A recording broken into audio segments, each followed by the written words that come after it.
Oke anak-anak, perlu kalian ketahui bahwa jenis perkembangbiakan itu ada dua. Nah, yang pertama itu ada perkembangbiakan secara vegetatif. Nah, nantinya perkembangbiakan hewan secara vegetatif ini terdiri dari beberapa jenis anak-anak. Nah, yang pertama itu ada perkembangbiakan dengan cara tunas, kemudian yang kedua dengan cara fragmentasi, dan yang ketiga dengan cara membelah diri. Untuk perkembangbiakan hewan secara generatif juga terdiri dari beberapa jenis. Yang pertama itu ada perkembangbiakan secara ovipar, kemudian yang kedua ada perkembangbiakan dengan cara vivipar, dan yang ketiga itu ada perkembangbiakan dengan cara ovovivipar. Yang pertama itu kita akan membahas tentang perkembangbiakan hewan secara vegetatif. Seperti yang Bu Tridi sampaikan tadi, bahwa perkembangbiakan hewan secara vegetatif yang pertama itu ada dengan cara tunas. Oke, tunas terbentuk dari tubuh induk yang menonjol. Benjolan tunas ini akan membesar dan akhirnya memisahkan diri dari tubuh induknya menjadi individu baru. Nah, contoh hewan yang berkembang biak dengan cara tunas adalah hidra, anak-anak. Jadi berikut ini merupakan hewan hidra. Nah, hewan ini dapat kita lihat apabila kita menggunakan mikroskop. Nah, jadi mikroskop tersebut merupakan alat pembesar, anak-anak. Jadi kita bisa melihat benda-benda yang sangat kecil dengan menggunakan alat tersebut. Nah, anak-anak, perkembangbiakan tunas ini merupakan pertumbuhan calon anak berupa tunas yang menempel pada tubuh induknya hingga ketika cukup dewasa akan melepaskan diri dari tubuh induknya. Oke, jadi bisa kalian perhatikan pada gambar nomor 1 ini, di mana ini merupakan hidra dewasa, anak-anak. Nah, pada hidra dewasa ini tumbuh tunas atau calon anak. Jadi ini merupakan tunas dari hidra. Kemudian di gambar kedua, tunas mulai tumbuh, dan di gambar ketiga, tunas sudah mulai dewasa, sudah mulai tumbuh mulut dan juga tentakel. Nah, cabang-cabang ini merupakan tentakel dari tunas hidra, anak-anak. Kemudian di gambar keempat, apabila tunas sudah cukup dewasa, maka nantinya tunas ini akan melepaskan diri dari tubuh induknya, anak-anak. Jadi kalian bisa perhatikan tunas yang awalnya menempel di sini, kemudian terlepas apabila sudah cukup dewasa. Dan nantinya tunas ini akan menjadi individu baru atau hidra yang baru, anak-anak. Nah, jadi itulah yang dimaksud dengan perkembangbiakan hewan dengan cara tunas. Nah, selanjutnya, contoh perkembangbiakan hewan secara vegetatif yang kedua itu ada fragmentasi. Nah, fragmentasi ini merupakan jenis perkembangbiakan dengan cara memutuskan bagian tubuh tertentu yang akan menjadi organisme atau individu baru yang mirip dengan induknya. Nah, contohnya itu adalah cacing planaria. Nah, anak-anak, ini merupakan cacing planaria, di mana tubuh cacing planaria ini apabila terpotong, itu bagian tubuhnya akan bisa menjadi individu baru, anak-anak. Nah, di sini yang terpotong itu adalah bagian kepala dan juga ekornya. Maka nantinya bagian kepala ini akan tumbuh tubuhnya dan ekor sehingga menjadi individu baru, begitu juga dengan ekornya akan tumbuh kepala dan nantinya akan menjadi individu baru. Kemudian tubuh ini juga akan tumbuh kepala dan tumbuh ekor sehingga menjadi individu baru. Nah, jadi itulah cara perkembangbiakan dengan fragmentasi, yaitu dengan cara memutuskan bagian tubuh tertentu dan nantinya akan menjadi individu baru. Kemudian selanjutnya jenis perkembangbiakan hewan secara vegetatif yang ketiga yaitu ada membelah diri, anak-anak. Jadi membelah diri ini merupakan jenis perkembangbiakan dengan cara membelah tubuh menjadi dua bagian yang sama besar yang akan menjadi individu baru. Nah, contohnya itu adalah amuba. Oke, ini merupakan contoh dari amuba, anak-anak.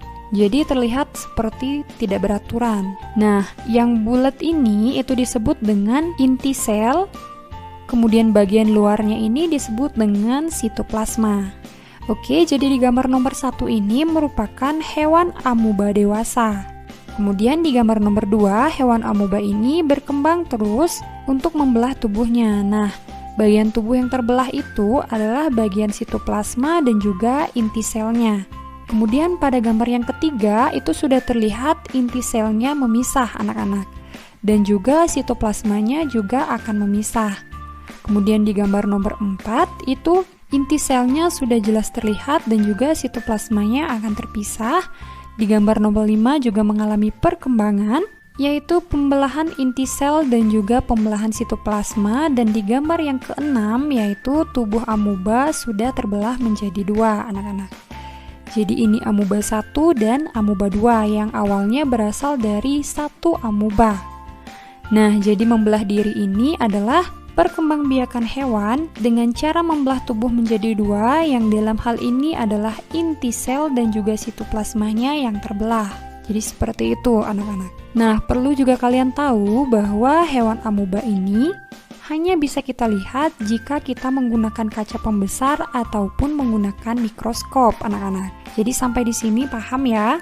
Oke, jadi itulah 3 perkembangbiakan hewan dengan cara vegetatif, yaitu terdiri dari tunas, fragmentasi, dan juga membelah diri. Oke anak-anak, selanjutnya kita akan membahas perkembangbiakan hewan secara generatif. Nah, seperti yang Bu Tide sampaikan tadi, bahwa perkembangbiakan hewan secara generatif ini terdiri dari 3 jenis anak-anak. Nah, yang pertama itu ada perkembangbiakan dengan cara ovipar ataupun bertelur. Tentu kalian tidak asing lagi mendengar kata ovipar, karena di kelas 3 kalian sudah dapatkan ya. Nah, jadi di video kali ini Putri D mengingatkan kembali. Oke anak-anak, berikut ini merupakan ciri-ciri dari hewan ovipar. Di mana yang pertama, hewan ovipar itu tidak memiliki kelenjar mamai atau kelenjar susu. Kemudian yang kedua, hewan ovipar itu tidak memiliki daun telinga. Kemudian yang ketiga, hewan ovipar tidak menyusui anaknya. Dan yang keempat, hewan ovipar itu mengerami telurnya hingga menetas. Oke, jadi itu ciri-ciri dari hewan ovipar. Nah, contohnya apa? Oke, yang pertama itu ada ayam. Nah, kalian bisa perhatikan, ayam tidak memiliki kelenjar mamai dan juga daun telinga. Kemudian tidak menyusui anaknya dan juga mengerami telurnya hingga menetas. Kemudian contoh yang kedua itu ada ikan anak-anak. Nah, selain ayam dan ikan masih banyak lagi contoh-contoh hewan lain yang termasuk hewan ovipar seperti bebek, angsa, dan lain sebagainya. Nah, itu hewan ovipar atau bertelur. Kemudian perkembangbiakan hewan secara generatif yang kedua yaitu ada hewan vivipar atau beranak ataupun melahirkan. Nah, jadi ciri-ciri dari hewan vivipar atau beranak atau melahirkan ini yaitu yang pertama itu memiliki kelenjar mamai atau kelenjar susu atau puting susu. Kemudian yang kedua itu memiliki daun telinga. Kemudian yang ketiga, induk melahirkan dan menyusui anaknya. Kemudian yang keempat termasuk hewan mamalia. Dan yang kelima itu memiliki rahim. Contoh hewan vivipar adalah anjing. Kemudian ada juga lumba-lumba. Nah, di sini bisa kalian perhatikan, itu anjing memiliki daun telinga dan juga kelenjar mamai, anak-anak.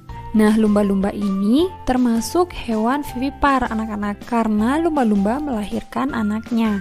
Nah, lumba-lumba dan anjing itu termasuk hewan mamalia. Selain anjing dan lumba-lumba, contoh hewan vivipar itu masih banyak lagi, anak-anak, yaitu ada kuda, ada sapi, ada gajah, domba, dan lain sebagainya. Jadi itu hewan vivipar, ciri-ciri juga beserta contohnya anak-anak. Oke anak-anak, selanjutnya jenis perkembangbiakan hewan secara generatif yang ketiga itu ada hewan ovovivipar atau bertelur sekaligus beranak atau melahirkan. Adapun ciri-ciri dari hewan ovovivipar yaitu yang pertama, embrio tumbuh dan berkembang di dalam telur yang berada di dalam tubuh induknya. Nah, jadi embrio ini merupakan calon bayi atau calon anak. Perkembangbiakan dengan cara ovovivipar ini merupakan perpaduan cara bertelur dan juga cara melahirkan. Seperti hewan yang bertelur, hewan betina ovovivipar juga bertelur, anak-anak. Akan tetapi, telur tersebut berkembang di dalam tubuh induknya, dan ketika dirasa sudah cukup umur, maka telur tersebut akan menetas, dikeluarkan keluar tubuh induknya dengan cara melahirkan, anak-anak. Nah, jadi dapat disimpulkan bahwa hewan ovovivipar itu mengerami telurnya di dalam tubuh induknya, dan ketika sudah menetas, barulah dikeluarkan keluar tubuh induknya dengan cara melahirkan. Nah, jadi cara seperti inilah yang disebut dengan bertelur sekaligus melahirkan, anak-anak. Oke, ciri yang kedua yaitu Hewan ovovivipar itu tidak memiliki kelenjar susu dan tidak menyusui anaknya, kecuali platypus. Berikut ini merupakan contoh hewan ovovivipar, yaitu yang pertama ada kuda laut dan juga ada platypus. Hewan-hewan yang termasuk ovovivipar itu tidak memiliki kelenjar susu anak-anak dan tidak menyusui anaknya, kecuali platypus. Nah, inilah yang disebut dengan hewan platypus. Jadi, hanya platypus yang memiliki kelenjar susu dan menyusui anaknya. Nah, selain kuda laut dan platypus, yang termasuk hewan ovovivipar yaitu ada ikan pari, kemudian ada beberapa jenis ular dan juga beberapa jenis kadal, anak-anak. Oke, jadi itulah yang dimaksud dengan hewan ovovivipar dan juga ciri-cirinya beserta contoh-contohnya. Sampai di sini, semoga paham ya anak-anak.